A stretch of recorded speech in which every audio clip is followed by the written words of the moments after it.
ገና በለጋ ዕድሜው ታይቶ የጠፋው አስደናቂ ዓለም አቀፍ ሙዚቀኛ ሳም ኮክ። ጸሐፊ ሰለሞን ቀበለ በታዛ መጽሔት እንደጻፈው በሕይወት ጉዟችን በርካታ ጉዳዮች ይኖራሉ። ከግማሽ ዘመን በላይ የሆነ ታሪካዊ ክስተት ታሰበኝ። ዛሬም ድረስ እንቆቅልሹ ያልተፈታልኝ የዳሊ መጨረሻ። በሙዚቃው ዓለም በድንገት የተከሰተውና ዝናው በዓለም ላይ በአጭር ጊዜ የናኘው ዳሊ ቀኑ የእሱ አልነበረም። ሁሉም የገና በዓልን ወይም ክሪስማስን ለመቀበል ተፍ የሚልበት ወቅት ነበርና ዳሊ ለቤተሰቡና ለወዳጆቹ የገና ስጦታ መግዣ ገንዘብ ለማምጣት በአካባቢው ካለ የሎስ አንጀለስ ባንክ በመዝለቅ $2500 ወጪ ያደርጋል። ይህን ገንዘብ ይዞ ትንሽ ዘና ለማለት ያህል አመሻሹ ላይ ካሊፎርኒያ ጋላንዳሌ ወደሚገኘውና ሀብታሞች ወደሚዝናኑበት የማርቶኒ የተባለ የጣሊያኖች ሬስቶራንት ያመራል። እዚያም ሬስቶራንት ውስጥ ከምታስተናግደው የ22 ዓመት ቆንጅዬ ከኤሊሳ ቦየር ጋር ድንገት ይገናኛሉ። ኤሊሳ በተለመደው የመቅለስለስ ባህሪዋ ዳሊን ቀርበው ጨዋታ ይጀምራሉ። በሬስቶራንቱ ጥሩ ጊዜ ካሳለፉ በኋላ በጊዜው ዘመናዊና ቅንጡ በሆነችው ፌራሪ መኪናው ተያይዘው ከሎስ አንጀለስ በቅርብ ርቀት ወደሚገኘው ፒጄስ የተባለ ናይት ክለብ ያቀናሉ። በናይት ክለቡ ከተዝናኑ በኋላ ከሌሊቱ 8:30 አካባቢ ዳሊ መኪናውን በፍጥነት እያሽከረከረ በሎስ አንጀለስ ደቡብ አቅጣጫ ወደሚገኘው ሐሽንዳ የእንግዳ ማረፊያ ሞቴል ያመራሉ። በምን ጉዳይ ላይ እንደሆነ ባይታወቅም ከውቡ አስተናጋጅ ኤሊሳ ጋር እየተጨቃጨቁ ነበር። ከተወሰነ ጊዜ በኋላ ከእንግዳ ማረፊያው ይደርሱና አረፍ ብለው ጨዋታቸውን ይቀጥላሉ። ዳሊ አገር አማን ቀየ ሰላም ብሎ የጀመሩትን ጨዋታ በፍስሐ ለማሳረግ ውቢቷን ልጅ ይዞ ወደ መኝታ ክፍል ያመራል። የደንበኞቿን ኪስ በማውለቅ ከምትታወቀው ኤሊሳ ጋር ወደ መኝታ ክፍል ያመራው ዳሊ ፈጽሞ ያላሰበውና ያልጠበቀው ነገር ይገጥመዋል። አንዳንዶች እንደሚሉት ሳም ኮክና ኤሊሳ መኝታ ክፍል ከገቡም በኋላ ጭቅጭቃቸው ያይላል። በዚህ መሃል ዳሊ ልብሱን መኝታ ክፍል አውልቆ ወደ ሻወር እንደገባ አመለኛዋ ኤሊሳ ለገና ስጦታ መግዣ ከባንክ ያወጣውን $2500 ጨምሮ ሁሉንም ልብሱን ይዛ ትሮጣለች። የሄደችውም ከ6 ወር በፊት አንዱን ደንበኛ በጥይት ተኩሳ ወደ ገደለችው የእንግዳ ማረፊያ ስራ አስኪያጅ ቤሪታ ፍራንክሊን ቢሮ ነበር። በአጋጣሚ ወይም ልቡ ጠርጥሮ ሊሆን ይችላል ዳሊ ከሻወር ወደ መኝታ ክፍሉ ሲያመራ ልብሱንም ኤሊሳንም ያጣታል። በሁኔታው የተደናገጠው ዳሊ እርቃኑን እንደሆነ ቁልቁል ሲመለከት ኤሊሳ ወደ ቤሪታ ቢሮ ስትገባ ያያታል። በዚህን ጊዜ እሳት ለብሶ እሳት ጎርሶ ቁልቁለቱን በሩጫ ወርዶ ቤሪታ ቢሮ ውስጥ ይገባል። እንደገባ ከ55 ዓመት የዕድሜ ባለጸጋዋ ቤሪታ ጋር ይፋጠጣሉ። አምጫት፣ እዚህ ስትገባ ይቻታለሁ ብሎ ቤሪታን በኃይለ ቃል ይጠይቃል። ቤሪታ ከእንግዳ ማረፊያው ባለቤት ጋር በስልክ እያወራች ስለነበር ዳሊ የሚያወራውን ጉዳይ ልብ አላለችውም። በዚህ የተናደደው ዳሊ ወደ መኪናው በማምራት ኤሊሳን መፈለግ ይጀምራል። ሲያጣት ወደ ቤሪታ ቢሮ ይመለሳል። እንደገና ኤሊሳን አምጪ ይላታል። አሁንም የስልክ ወሬዋን ያልጨረሰችው ቤሪታ ስልኩን አቋርጣ አላየኋትም የሚል ምላሽ ትሰጠዋለች። ሁኔታው እየከረረ ሄድና ወደ ግብ ይገባሉ። በስተመጨረሻ ቤሪታ ከመሳቢያዋ ሽጉጥ አውጥታ ዳሊ ደረቱ ላይ 3 ጊዜ በመምታት ወለሉ ላይ ትጥለዋለች። ሌሎች ደግሞ አይደለም ወደ መኝታ ክፍል ከገቡ በኋላ ኤሊሳ ወይም የሆነ ሰው ዳሊን ጭንቅላቱን በሆነ ነገር መጥቶ ራሱን ስቶ እንዲወድቅ ከተደረገ በኋላ ኤሊሳ ልብሱንና ዋሌቱን ይዛ ቤሪታ ፍራንክሊን ቢሮ ትገባለች። ከዚያ ዳሊ ሲነቃ በሁኔታው ግራ ይጋባና ራቁቱን ቤሪታ ቢሮ ይደርሳል። በዚህ ጊዜ ሁለቱ ጓደኛሞች ከሱ የተወሰደውን ገንዘብ ሲቆጥሩ በበሩ መስታወት ውስጥ ይመለከታል። ልብሱንና ገንዘቡን እንዲመልሱለት ይጠይቃቸዋል። በሩን ቆልፈው አንከፍትም ይሉታል። በዚህ የተናደደው ሳም ኮክ ወይም ዳሊ በሩን በኃይል ለመክፈት ይታገላል። ከዚያም በሩን ሰብሮ ሲገባ ልማደኛዋ ቤሪታ በሽጉጥ 3 ጊዜ ተኩሳ ደረቱ ላይ ተመታዋለች። ከዚያ ኤሊሳ ወጥታ ፖሊስ እንድትጠራ ትነግራታለች። ኤሊሳ እንደተባለችው ሮጣ ትወጣና መንገድ ላይ ላገኘቻቸው ፖሊሶች አንድ ሰው በስራ አስኪያጇ ቢሮ ውስጥ ራቁቱን መጥቶ ሊደፍራቸው ሲል በሽጉጥ እንደተመታ ትናገርና በዚያው ትጠፋለች። በቦታው የደረሱት የፖሊስ አባላት ዳሊ መሞቱን ያረጋግጣሉ። ሆኖም በወቅቱ ኤሊሳ ዋሌቱን ገንዘቡን ይዛ ስለሄደች ሟች ማን እንደሆነ ፖሊሶች አላወቁም ነበር። ዳሊ የሳም ኩክ የቅጽል ስሙ ነው። ያለ ጊዜው ባጭር የቀረው ድንቅ የጥበብ ሰው ሳም ኩክ የተወለደው እንደ አውሮፓውያኑ አቆጣጠር በ1931 ሚሲሲፒ ክላርክስ ዳሊ በተባለች መንደር ነው። 8 ልጆችን ላፈሩት ወላጆቹ 5ኛ ልጅ ነበር። ገና በለጋ ዕድሜው ቤተ ክርስቲያኑ ሲዘምር የሰሙት ሁሉ ልጁ የተለየ ድምፅ ቅላጼ እንዳለውና ትልቅ ቦታ እንደሚደርስ መገመት አላዳገታቸውም። ሳም በዕድሜው ከፍ እያለ ሲሄድ የተለያዩ የቤተ ክርስቲያን ኳየሮችን አብሯቸው እንዲዘምር ጥያቄ ያቀርቡለት ጀመር። በዚህም የእውነተኛው መንገድ ኳየር መዘምራን አባላትን ተቀላቀለ። እጅግ የተለየ የድምፅ ስጦታ የተቸረው ሳም የ20 ዓመት ወጣት ሲሆን በዝማሬ እየታወቀና እየገነነ መጣ።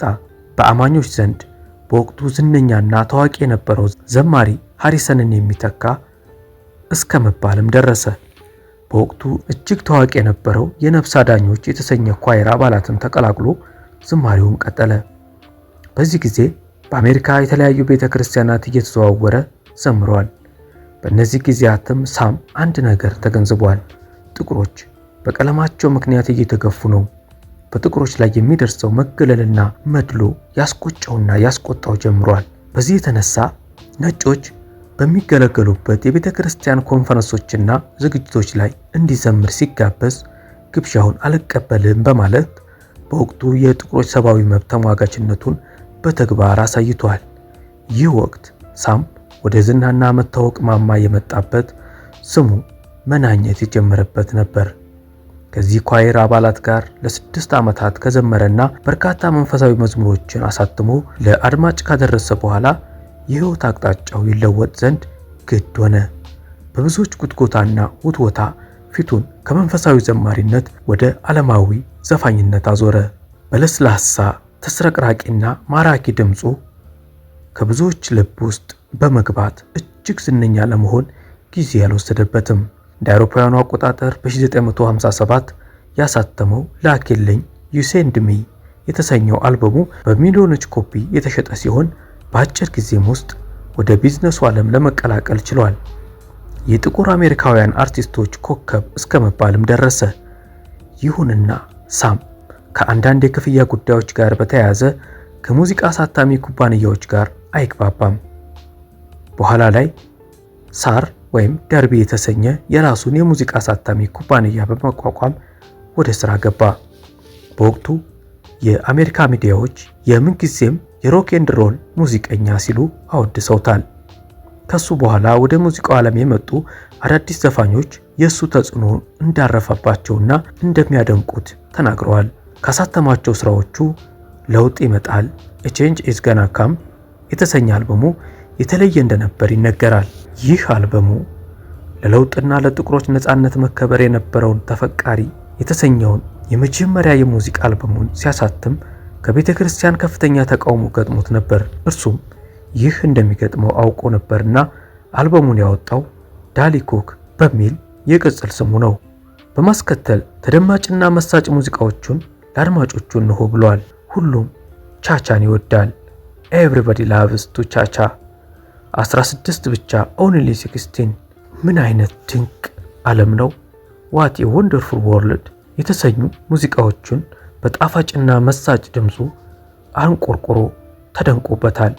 ሌላ ቅዳሜ ምሽት Another Saturday Night ሮም በአንድ ጀንበር አልተገነባችም።